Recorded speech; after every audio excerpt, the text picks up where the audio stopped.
Olá a todos, sejam bem-vindos a mais um vídeo e nós representamos o grupo 5. Hoje nós vamos falar sobre crescimento e desenvolvimento. Será que é a mesma coisa? Será que eles estão interligados? Como podemos observar no gráfico ao lado, em verde está representada a América, em azul a África, em rosa a Ásia e a Oceania e em amarelo parte da Rússia e da Europa. O gráfico traz o crescimento do PIB per capita e do IDH ao longo dos anos. O PIB per capita está no horizontal e o IDH na parte vertical.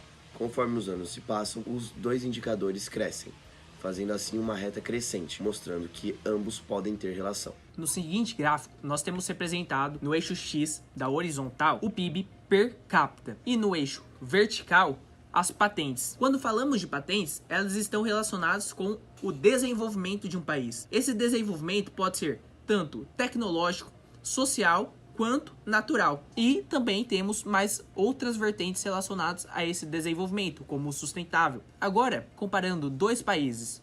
O primeiro, Luxemburgo, onde o seu PIB per capita é muito maior do que o do Japão, porém, as suas patentes são medianas se comparadas com as do Japão. O Japão, por exemplo, ele possui um PIB per capita menor do que de Luxemburgo, só que seu número de patentes é praticamente o dobro, é muito maior do que a do primeiro país comparado. Com isso, é possível de se perceber que nem sempre o crescimento ele está relacionado com o desenvolvimento. Então, no caso, o PIB mostrado não vai afetar no seu desenvolvimento. Olá a todos, sejam bem-vindos a mais uma entrevista.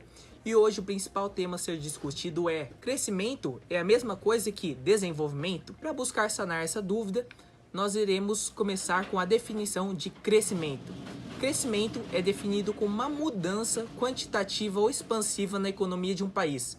Em outras palavras, pode ser entendido como um aumento na capacidade de uma economia em produzir bens e serviços, sendo seu maior indicador o PIB. Começando pela definição de PIB, Produto Interno Bruto, podemos tê-lo como uma medida do valor de bens e serviços que um país produz num período. Estaremos nos colocando a falar do PIB durante um ano, mais especificamente de 2017. Dentro desse PIB vai entrar os conceitos de agropecuária, indústria e serviços, para calcular o valor dele. Vale ressaltar que o PIB é o conjunto das riquezas que são geradas no país, tratando-se de um índice econômico que engloba praticamente toda a cadeia produtiva. Podemos, por assim entender, que existem duas maneiras de calcular o PIB. A primeira é somente a soma dos resultados da agropecuária, indústria e serviços, enquanto que na segunda vai entrar tudo que se gastou no país. Nesse método é considerado o consumo das famílias, os gastos do governo e os investimentos da empresa e do governo. Entende-se por assim que a forma para o cálculo do PIB é os gastos das empresas no setor privado, mais os investimentos, mais os gastos do governo em empresas públicas, mais as exportações, menos as importações. Em seguida, nós vamos buscar a definição de desenvolvimento, que é definido como uma mudança qualitativa na economia de um país, em conexão com o progresso tecnológico e social. Essa mudança qualitativa pode ser notada quando há melhorias nos aspectos relacionados com a qualidade de vida, educação, saúde, infraestrutura e mudanças socioeconômicas do país, sendo seus dois principais indicadores o IDH e a renda per capita da população. Agora vamos falar sobre o que é o PIB per capita. O PIB per capita é o Produto Interno Bruto, dividido pela quantidade de habitantes de um país.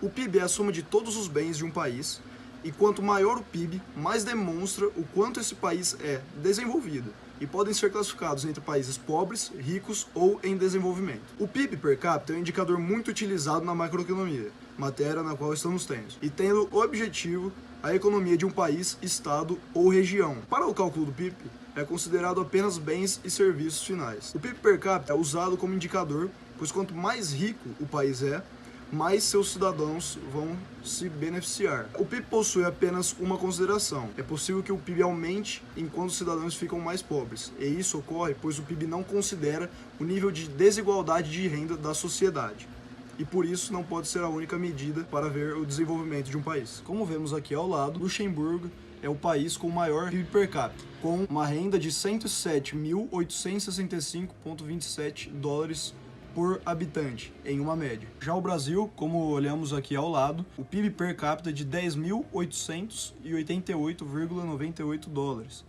Mas isso não significa que todos recebam isso, porque o Brasil tem uma alta desigualdade social. Quanto ao desenvolvimento, o seu maior indicador é o IDH, o Índice de Desenvolvimento Humano, que é uma unidade de medida utilizada para aferir grau de desenvolvimento para uma sociedade, levando em conta 3 fatores, que são seus pilares. O primeiro pilar é a educação, medindo a quantidade média de anos de estudo de uma população. O segundo pilar é a saúde, que avalia basicamente a taxa de expectativa de vida da pessoa ao nascer. E por fim, a gente tem a renda, que avalia o valor médio de rendimento do cidadão com base na média do PIB. A seguir, nós iremos apresentar algumas entrevistas que nós realizamos com 2 profissionais especialistas na macroeconomia. Qual seria a diferença entre crescimento e desenvolvimento? E há diferença? Darei apenas uma opinião sobre o assunto, uma vez que eu não sou um especialista no assunto. Conheço um pouco, mas não sou um especialista. Existe sim, na minha opinião, uma diferença, porque um país pode ter crescimento sem atingir o desenvolvimento. Nós temos no mundo vários exemplos de vários países que têm crescimento, que são, por exemplo, os países produtores de petróleo. Alguns países produtores de petróleo têm alto PIB, alta renda per capita, mas não tem desenvolvimento. Grande parte da população sem se aproveitar desses recursos, desse desenvolvimento, desse crescimento do PIB. Pessoas vivendo na miséria, não tem desenvolvimento na educação, não tem desenvolvimento em tecnologia, não tem desenvolvimento na ciência, e os efeitos sociais do crescimento do PIB não aparecem para a comunidade toda, para o país todo. Então, meu ponto de vista a respeito desse assunto é que as coisas estão relacionadas. É preciso ter crescimento do PIB para poder ter desenvolvimento. Mas o crescimento por si só não implica no desenvolvimento econômico, no desenvolvimento social de um país. Qual seria a relação entre crescimento econômico e desenvolvimento? Certo. Primeiro a gente precisa entender um pouco a definição, né, desses 2 conceitos, né? Por muito tempo na teoria econômica se discutiu o crescimento, né? De alguma forma se acreditava ou se assumia que o desenvolvimento econômico viria junto com o crescimento econômico. Crescimento é um conceito baseado no crescimento do PIB, basicamente, ou seja, no crescimento da renda nacional, do produto interno bruto, que não necessariamente está ligado ao conceito de desenvolvimento econômico, que está muito mais ligado ao tripé da sustentabilidade, né? Então, sustentabilidade econômica, social e ambiental. Quando a gente fala em desenvolvimento econômico, por exemplo, um conceito mais óbvio, mais direto que emerge é a questão da distribuição de renda, né? A gente tem alguns indicadores de crescimento, por exemplo, o PIB, que não é necessariamente um indicador, um bom indicador de desenvolvimento social, porque você pode ter crescimento do PIB com uma concentração de renda muito alta, né? Então, algumas pessoas muito ricas, outras pessoas muito pobres, isso não é considerado desenvolvimento econômico, mas seria considerado crescimento econômico, porque basta o PIB estar crescendo. Nesse sentido, qual a relação, né? Para haver desenvolvimento econômico, em geral se pressupõe que esteja ocorrendo crescimento econômico, como se o crescimento fosse uma pré-condição, ou seja, o crescimento da renda, né?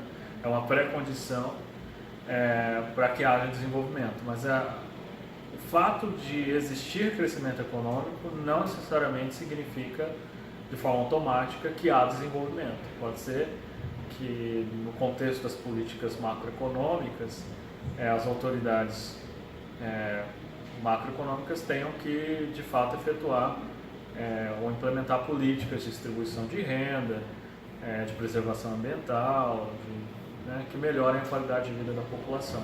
Um indicador interessante para o desenvolvimento, que é muito usado, é o IDH, o Índice de Desenvolvimento Humano, que considera uma série de indicadores econômicos e sociais para medir o grau de desenvolvimento, né? A gente poderia pensar como uma medida de desenvolvimento dos países. Agora, falando sobre os 3 pilares da sustentabilidade, vamos começar pelo social. Trata-se de todo o capital humano que está relacionado diretamente ou indiretamente com todas as atividades desenvolvidas pela empresa. O segundo pilar a ser comentado é o econômico, que ele busca produzir, distribuir e oferecer produtos e serviços com uma competitividade justa no mercado. O terceiro e último pilar é o ambiental, que ele basicamente busca minimizar ao máximo os impactos ambientais causados pela produção industrial.